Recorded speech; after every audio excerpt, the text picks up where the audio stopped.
ሰላም እንደምን ቆያችሁ መታመሜን ሰምታችሁ በጣም ብዙ ሰዎች እየተጨነቃችሁ ነው መታመሜን የነገርኳችሁ እንድትጨነቁ ፈልጌ ሳይሆን እንድትጸልዩልኝ ስለሚፈልግ ነው በርግጥ አዲስ ሚዲያ ኔትወርክ ጋር በነበረን ኢንተርቪው ቆይታ ጋዜጠኛው በድንገት ሲጠይቀኝ መታመሜን ነገራችኋለሁ አሁንም ቢሆን ሁላችሁም በየእምነታችሁ እንድትጸልዩልኝ እፈልጋለሁ ህመሙ የጀመረው አሁን አይደለም ተላምደናል ዛሬ አንድ አመት ከ5 ወር አካባቢ የሚሆን ይመስለኛል ያኔ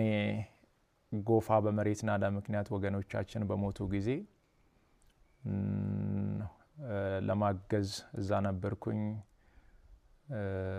እዛ ታመምኩ ከዛ በኋላ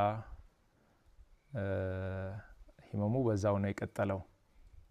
እስካሁን ባለው የህክምና ክትትል ያደረኩ ነው ቀጣይ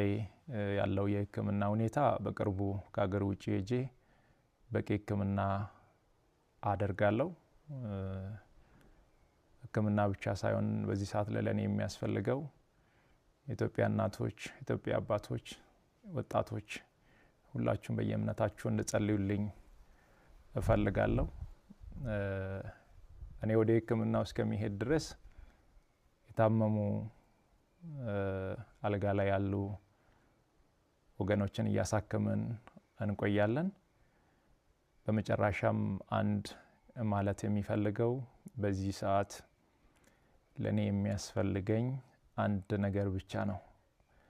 አሁን ከሚነግራችሁ ነገር ውጪ ለኔ ምንም ነገር አያስፈልገኝም ሁላችሁም በየእምነታችሁ ጸልዩልኝ ጸሎትና ጸሎት ብቻ ነው የሚያስፈልገኝ ከዛ ተረፈው እግዚአብሔር ሁሉን ይችላል አመሰግናለሁ